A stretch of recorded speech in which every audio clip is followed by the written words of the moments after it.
Project management વિશે ઓઆરની અંદર ચર્ચા કરવાના છીએ. What is project? તો જો પ્રોજેક્ટની વ્યાખ્યા આપીએ તો પ્રોજેક્ટની અંદર list of so many different activities હોય કે આ એક્ટિવિટીઝ એકબીજા સાથે ઇન્ટર રિલેટેડ હોય અને દરેકે દરેક એક્ટિવિટી કોઈ એક સિક્વન્સ ઓર્ડરની અંદર જ પૂરી થવી જોઈએ. કોઈ સ્પેસિફિક સિક્વન્સ ઓર્ડરની અંદર દરેક એક્ટિવિટી પૂરી થવી જોઈએ અને આ એક્ટિવિટીનો જે ક્રમ છે એ ક્રમ અનુસાર કેટલીક critical activity before time complete થવી જોઈએ. સાથે સાથે આના માટે જે લાગતો સમય અને એના માટે જે ખર્ચ થાય એ મિનિમમ હોવો જોઈએ. એ પ્રકારના પ્રોબ્લેમને ઓપરેશન રિસર્ચની અંદર પ્રોજેક્ટ મેનેજમેન્ટ તરીકે ઓળખવામાં આવે છે. હવે પ્રોજેક્ટ કોઈ પણ હોઈ શકે. લાઈક જો તમે કન્સ્ટ્રક્શન બિલ્ડિંગની વાત કરો તો એને પણ એક પ્રોજેક્ટ ગણી શકાય. સોફ્ટવેર ડેવલપમેન્ટની વાત કરો તો એને પણ એક પ્રોજેક્ટ ગણી શકાય. અને દરેક પ્રોજેક્ટની અંદર એક્ટિવિટી અલગ અલગ હોય પણ એમની વચ્ચેનો જે એસોસિએશન, સંબંધ, રિલેશનશિપ એક સરખી હોય. જેમ કે આપણે બિલ્ડિંગ કન્સ્ટ્રક્શનની વાત કરીએ તો પહેલાં બેઝ લેવલ, ત્યારબાદ પ્લિન્થ લેવલ, ત્યારબાદ છત લેવલ એટલે કે સીલિંગ લેવલ, અને આ જ સિક્વન્સ ઓર્ડરની અંદર પ્રોજેક્ટની દરેક એક્ટિવિટી કમ્પ્લીટ થવી જોઈએ અને તો જ પ્રોજેક્ટ સક્સેસફુલી કમ્પ્લીટ થાય અને એમાં પણ એ વિધિન ગીવન ટાઈમ અને એનામાં થતા જે કોસ્ટ મિનિમમ અને મેક્સિમમ બેનિફિટ મળવો જોઈએ. હવે પ્રોજેક્ટ મેનેજમેન્ટને ઓઆરમાં ભણવા માટેના જે વિષય છે એને નેટવર્ક એનાલિસિસ તરીકે ઓળખવામાં આવે છે. નેટવર્ક એનાલિસિસ અથવા તો network diagram and analysis, network estimation એવા જુદા જુદા નામથી એને ઓળખવામાં આવે છે. અને પ્રોજેક્ટ મેનેજમેન્ટ માટે સૌથી બે મોસ્ટ કોમન મેથડ છે એ મેથડનું નામ છે PERT અને CPM. PERT મેથડનું ફૂલ ફોર્મ થશે project evolution and review technique.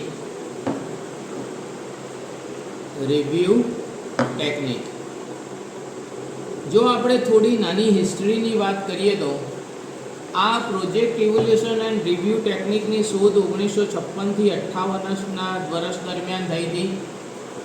US American એજન્સીના સહયોગથી.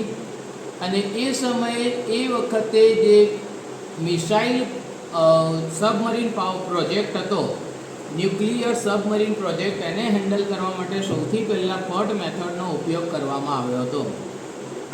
જે બીજી મેથડ છે એનું નામ છે CPM મેથડ, જેનું ફૂલ ફોર્મ થાય ક્રિટિકલ પાથ મેથડ. આ પણ અમેરિકાની એક ખાનગી કંપની રેમિંગ્ટન બ્રાન્ડ કોર્પોરેશન અને EI ડુપ્લાસ્ટો કંપનીના સહયોગથી 1956થી 58ની આજુબાજુમાં એની શોધ કરવામાં આવી. શરૂઆતમાં આ બંને મેથડનો ઉપયોગ ઘણો લિમિટેડ હતો, પણ પછી જેમ જેમ એનો વ્યવહારમાં ઉપયોગ થવાના કારણે બેનિફિટ, એડવાન્ટેજ જોવાના કારણે અત્યારે હાલ ઓલમોસ્ટ દરેક પ્રોજેક્ટને હેન્ડલ કરવા માટે આને દર્શાવેલી કેટલીક મેથડ્સનો ઉપયોગ કરવામાં આવે છે. હવે બંને વચ્ચે ડિફરન્સ શું છે? તો જે PERT મેથડ છે એ PERT મેથડની અંદર 3 એસ્ટિમેટેડ ટાઈમ ગણવામાં આવશે કોઈ પણ એક્ટિવિટીને કમ્પ્લીટ કરવા માટે. જ્યારે ક્રિટિકલ પાથ મેથડમાં એક અને માત્ર એક જ કમ્પ્લીનેશન ટાઈમ કન્સિડર કરવામાં આવશે. બંને મેથડના પોતાના એડવાન્ટેજીસ, ડિસએડવાન્ટેજીસ છે, પણ આજે આપણે વધારે ફોકસ CPM મેથડ ઉપર કરવાના છીએ. CPMનું ફૂલ ફોર્મ થશે ક્રિટિકલ પાથ મેથડ. હવે ક્રિટિકલ પાથ મેથડમાં એને સમજવા માટે, કારણ કે નેટવર્ક એનાલિસિસના આધાર ઉપર છે, નેટવર્ક એસ્ટિમેશન અને નેટવર્ક મેનેજમેન્ટના આધાર ઉપર છે, એટલે આપણે સૌથી પહેલાં એક નેટવર્ક ડાયાગ્રામ દોરવાનું થશે. પણ એ નેટવર્ક ડાયાગ્રામ દોરવા માટે આપણે એની અંદર વપરાતા કેટલાક કમ્પોનન્ટ વિશે જાણવું પડશે. Components or elements of network diagram. તો મેઇનલી બે કમ્પોનન્ટ છે, એક ઇવેન્ટ્સ અને બીજું થશે એક્ટિવિટી. ઇવેન્ટ્સ એટલે પ્રોજેક્ટની અંદર કોઈ પણ માઇલસ્ટોન. માઇલસ્ટોન એટલે સ્ટાર્ટ અથવા તો stop of any process or activity. For example, જો આપણે બિલ્ડિંગ કન્સ્ટ્રક્શનનો પ્રોજેક્ટ તરીકે કન્સિડર કરીએ તો જ્યારે તમે પ્રોજેક્ટનો પાયો ખોદવાની શરૂઆત કરો એટલે એક માઇલસ્ટોન બન્યો કહેવાય અને એને સૌથી પહેલી ઇવેન્ટ્સ અકર થઈ કહેવાય. ત્યારબાદ પાયાનું ચણતર પૂરું થઈ જાય, પાયાનું કામ કમ્પ્લીટ થઈ જાય એટલે બીજી ઇવેન્ટ. પછી એના ઉપર આપણે વોલનું કામ કરી શકીએ, પ્લિન્થ લેવલ લઈ શકીએ, સીલિંગ લેવલ લઈ શકીએ. આમ એક એક સ્ટેજ, એક એક જે ભાગ છે તમારા પ્રોજેક્ટના નાના નાના સબસિસ્ટમ જ્યારે કમ્પ્લીટ થાય ત્યારે એને માઇલસ્ટોન અથવા તો ઇવેન્ટ તરીકે કન્સિડર કરવામાં આવશે. માઇલસ્ટોન અથવા તો ઇવેન્ટ તરીકે કન્સિડર કરવામાં આવશે. હવે નેટવર્ક ડાયાગ્રામની અંદર ઇવેન્ટને ડ્રો કરવા માટે સર્કલનો ઉપયોગ કરવામાં આવશે અને એ સર્કલની અંદર નંબર લખવામાં આવશે. અહીંયા કેટલાક રૂલ્સ અને રેગ્યુલેશન યાદ રાખવા પડે કે દરેક ઇવેન્ટ્સ એ સર્કલથી રિપ્રેઝેન્ટેડ થાય અને એ નંબર દ્વારા રિપ્રેઝેન્ટ કરવામાં આવે. હવે ઇવેન્ટ્સ પણ બે પ્રકારની હોય, એક બસ્ટ ઇવેન્ટ અને એક મર્જ ઇવેન્ટ. મર્જ ઇવેન્ટ એટલે શું કે જ્યારે કોઈ પણ એક ઇવેન્ટ અકર થાય એ પહેલાં એક અથવા તો એક કરતાં વધારે એક્ટિવિટી ફિનિશ્ડ થઈને જો કોઈ ઇવેન્ટ્સ બનતી હોય તો એને મર્જ ઇવેન્ટ તરીકે ઓળખવામાં આવે. ફોર એક્ઝામ્પલ, તમે કલર એક્ટિવિટી ત્યારે જ સ્ટાર્ટ કરી શકો જ્યારે પ્લાસ્ટરિંગ એક્ટિવિટી, ઇલેક્ટ્રિફિકેશન એક્ટિવિટી અને બીજી કોઈ એક્ટિવિટી એક સાથે કમ્પ્લીટ થાય ત્યારે જ તમે કલર એક્ટિવિટી સ્ટાર્ટ કરી શકો. તો આવી જે ઇવેન્ટ્સ હશે કે જે એક અથવા તો એક કરતાં વધારે એક્ટિવિટી ફિનિશ થઈને બનશે એને આપણે મર્જ ઇવેન્ટ તરીકે ઓળખવામાં આવશે. બસ્ટ ઇવેન્ટ એટલે શું તો કે જો કોઈ ઇવેન્ટ અકર થાય અને ત્યારબાદ તમે એક અથવા તો એક કરતાં વધારે પેરેલલ ઇવેન્ટ એક્ટિવિટી એક સાથે સ્ટાર્ટ કરી શકો તો એને બસ્ટ ઇવેન્ટ તરીકે ઓળખવામાં આવશે. તો ઇવેન્ટ્સ એ નેટવર્ક ડાયાગ્રામનો સૌથી મહત્ત્વનો કમ્પોનન્ટ છે. ઇવેન્ટ એટલે કોઈ માઇલસ્ટોન ઇન અ પ્રોજેક્ટ, એટલે કે સ્ટાર્ટ અને સ્ટોપ ઓફ કોઈ એક્ટિવિટી કે જે કોઈ એક પડાવ અથવા તો ભાગ પતતો હોય એને આપણે ઇવેન્ટ્સ તરીકે ઓળખવામાં આવશે. ત્યારબાદ activity. Activity is a process. એક્ટિવિટીનો મતલબ થાય કે કોઈ એવી પ્રોસેસ કે જે એક ઇવેન્ટમાંથી બીજે ઇવેન્ટને શક્ય બનાવશે. બીજા અર્થમાં કહીએ તો કોઈ એક ઇવેન્ટમાંથી બીજા ઇવેન્ટમાં વચ્ચે લાગતો સમય અને જે પ્રોસેસ છે એને activity.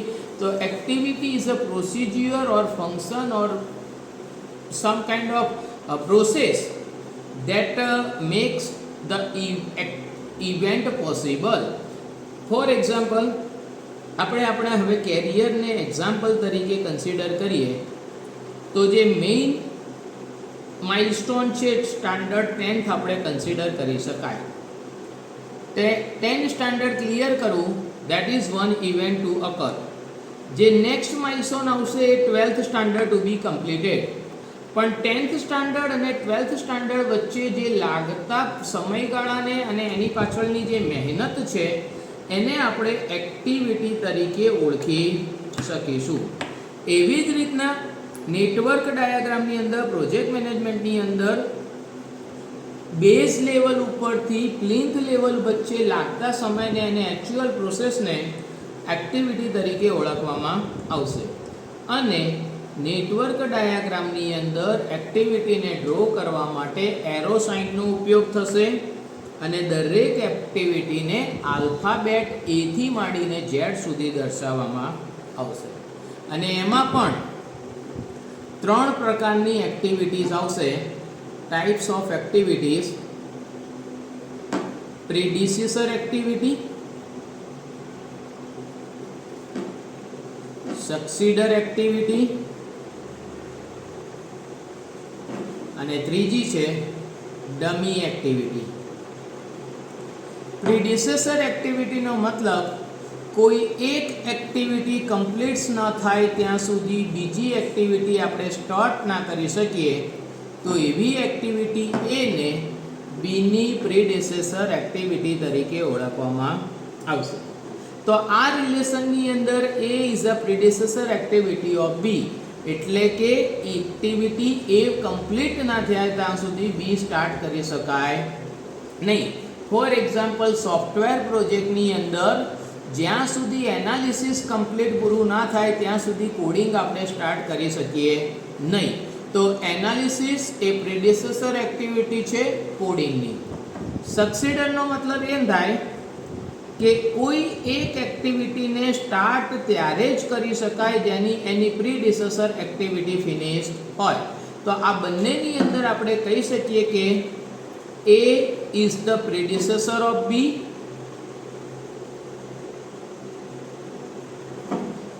and B is the successor of A. એટલે એકબીજા સાથે રિલેટેડ છે. B is the successor of A, એટલે કે B ને સ્ટાર્ટ કરવી હોય તો એ ફરજિયાત કમ્પ્લીટ થવી જોઈએ. and A is the predecessor of B, જ્યાં સુધી એ કમ્પ્લીટ નહીં થાય ત્યાં સુધી B એક્ટિવિટી સ્ટાર્ટ કરવા દેવામાં આવશે નહીં. હવે ડમી એક્ટિવિટી એટલે શું? તો જ્યારે નેટવર્ક ડાયાગ્રામની અંદર આપણે ક્યારેક એવી જરૂરિયાત હોય કે કોઈ બે એક્ટિવિટી જેમનું હેડ અને ટેલ એક સરખું હોય, જેમનું હેડ અને ટેલ એક સરખું હોય અને હવે કોઈ ત્રીજી એક્ટિવિટી આ બંને એક્ટિવિટીના કમ્પ્લિનેશન ઉપર જ આધાર રાખતી હોય, જેમ કે C is the successor of both A and B, તો એના માટે આપણે ડમી એક્ટિવિટીનો ઉપયોગ કરવો પડશે. કારણ કે નેટવર્ક ડાયાગ્રામના રૂલ્સ પ્રમાણે ક્યારેય આર્ક દોરી શકાય નહીં. તો જે ડમી એક્ટિવિટી છે એ એકચ્યુઅલી એક્ઝિસ્ટ કરતી નથી, એટલા માટે એને આપણે ડોટેડ એરો લાઇન દ્વારા દર્શાવવામાં આવશે. જ્યારે પ્રીડિસેસર એક્ટિવિટી અથવા તો સક્સીડર એક્ટિવિટી એ આ રીતના સ્ટ્રેટ એરો લાઇન દ્વારા દોરવામાં આવશે. હવે આપણે રૂલ્સ જોઈ લઈએ. There are some rules to draw network diagram. Rules to draw network diagram. કારણ કે આ બે કમ્પોનેન્ટ સમજ્યા પછી કેટલાક રૂલ્સ યાદ રાખવા પડશે. First rule is each and every project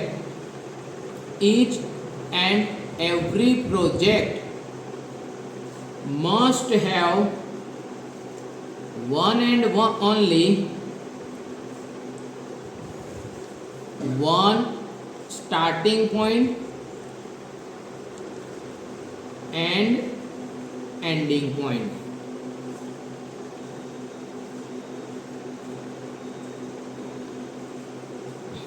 તો દરેક પ્રોજેક્ટને હંમેશા એક અને માત્ર એક જ સ્ટાર્ટિંગ પોઈન્ટ હોવો જોઈએ અને એક અને માત્ર એક જ એન્ડિંગ પોઈન્ટ હોવો જોઈએ. every events is represented by circle with numbers. દરેકે દરેક ઇવેન્ટ એ સર્કલ દ્વારા અને સર્કલની અંદર 1 થી માંડીને n નંબર સુધી આવવા જોઈએ. એવી જ રીતના every activities must be represented by arrow sign and alphabets is written. એટલે કે દરેક એક્ટિવિટી એ એરો સાઇન દ્વારા રિપ્રેઝન્ટ થવી જોઈએ અને એના ઉપર કોઈ પણ આલ્ફાબેટ A થી Z વડે લખી શકાય. ચોથા નંબરની રૂલ્સ, કોઈ પણ નેટવર્ક ડાયાગ્રામની અંદર લૂપિંગ સ્ટ્રક્ચર હોવું જોઈએ નહીં. એટલે કે B is the successor of A, C is the successor of B and A is the successor of A. A is the successor of A. એટલે જ્યાં સુધી A કમ્પ્લીટ નહીં થાય ત્યાં સુધી B સ્ટાર્ટ નહીં થાય, B કમ્પ્લીટ નહીં થાય ત્યાં સુધી C સ્ટાર્ટ નહીં થાય અને C કમ્પ્લીટ નહીં થાય ત્યાં સુધી A સ્ટાર્ટ નહીં થાય. એટલે એક આવું લૂપ સર્કલ પ્રકારનું સ્ટ્રક્ચર જો નેટવર્ક ડાયાગ્રામમાં બનતું હોય તો એ અલાઉડ નથી. Looping is not allowed in network diagram. પછી પાંચમા નંબરનો rules, dangling are not allowed. Dangling એટલે ક્યાંક નેટવર્ક ડાયાગ્રામની અંદર એક કાં તો એક કરતાં વધારે ઓપન એન્ડ્સ હોવા જોઈએ નહીં, જે મેં પહેલાં જ કહી દીધું. એટલે આવા જો કોઈ ઓપન એન્ડ્સ હોય કે જે ડેન્જરિંગ ક્રિએટ કરતું હોય તો એ અલાઉડ કરવામાં આવશે નહીં, કારણ કે દરેક પ્રોજેક્ટને એક અને માત્ર એક જ સ્ટાર્ટિંગ પોઈન્ટ અને એક અને માત્ર એક જ એન્ડિંગ પોઈન્ટ હોય. હવે છઠ્ઠા નંબરનો રૂલ્સ, દરેક ઇવેન્ટ IJ માટે જે આ ભાગ છે એને એક્ટિવિટીનો ટેલ કહેવાય અને આ જે ભાગ છે એને એક્ટિવિટીનો હેડ પાર્ટ કહેવાય. એટલે કે દરેક ઇવેન્ટ માટે આપણે નંબર રિપ્રેઝન્ટ કરીશું તો અહીંયા નિયમ છે કે નેટવર્ક ડાયાગ્રામમાં રહેલા દરેક ઇવેન્ટ IJ માટે I ની વેલ્યુ એટલે કે ટેલ પાર્ટની વેલ્યુ હંમેશા એના હેડ પાર્ટના વેલ્યુ કરતાં નાની જો હોવી જોઈએ. અને આ એક એક્ટિવિટી માટે નહીં પણ પ્રોજેક્ટમાં વપરાતી બધી એક્ટિવિટી માટે સાચું છે. તો આ રીતના નેટવર્ક ડાયાગ્રામ્સ આપણે દોરી, આટલા રૂલ્સ યાદ રાખીને આપણે નેટવર્ક ડાયાગ્રામ દોરી શકીએ.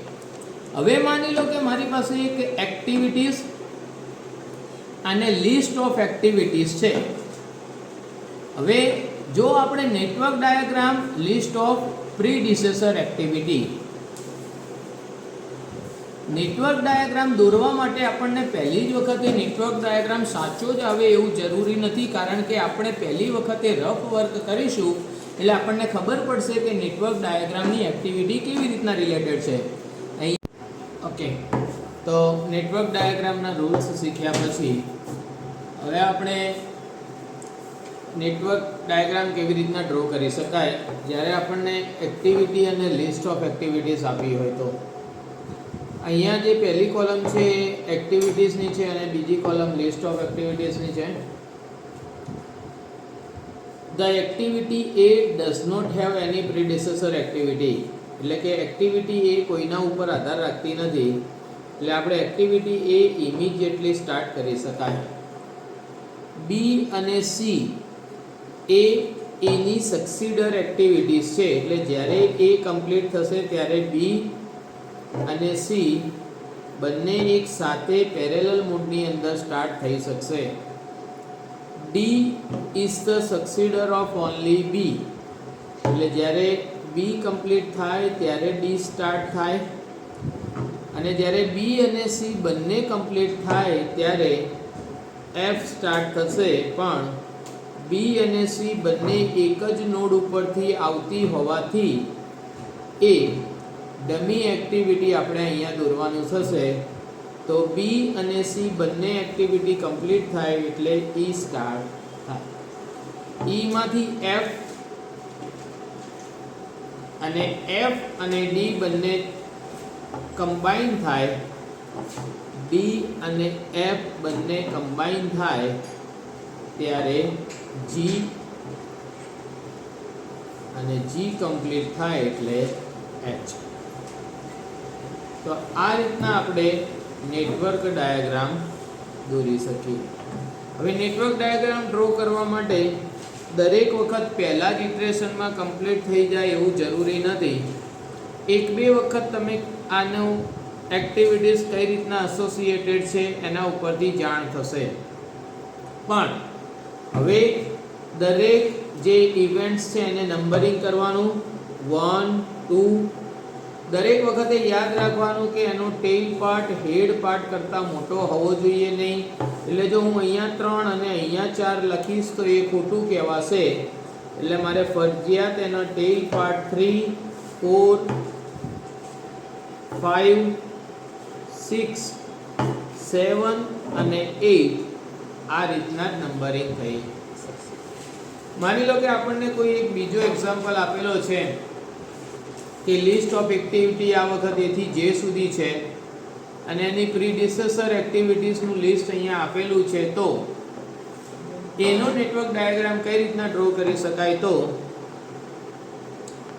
the activity A does not have any its predecessor activity. B ને પણ કોઈ A એની એક્ટિવિટીઝ છે. હવે C, D અને E ઇમિડિયેટલી B કમ્પ્લીટ કર્યા પછી સ્ટાર્ટ થઈ શકે. એટલે C, D અને E ત્રણે ત્રણ આપણે એક સાથે સ્ટાર્ટ કરી શકીએ B કમ્પ્લીટ થયા પછી.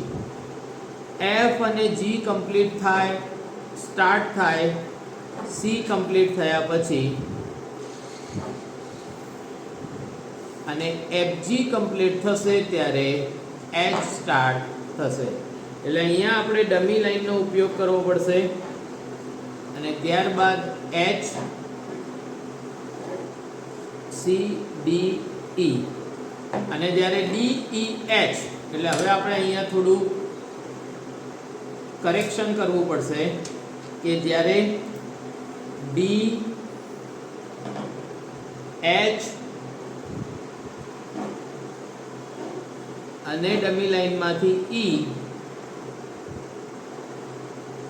કમ્પ્લીટ થાય ત્યારે I અને I ફિનિશ થાય ત્યારે J.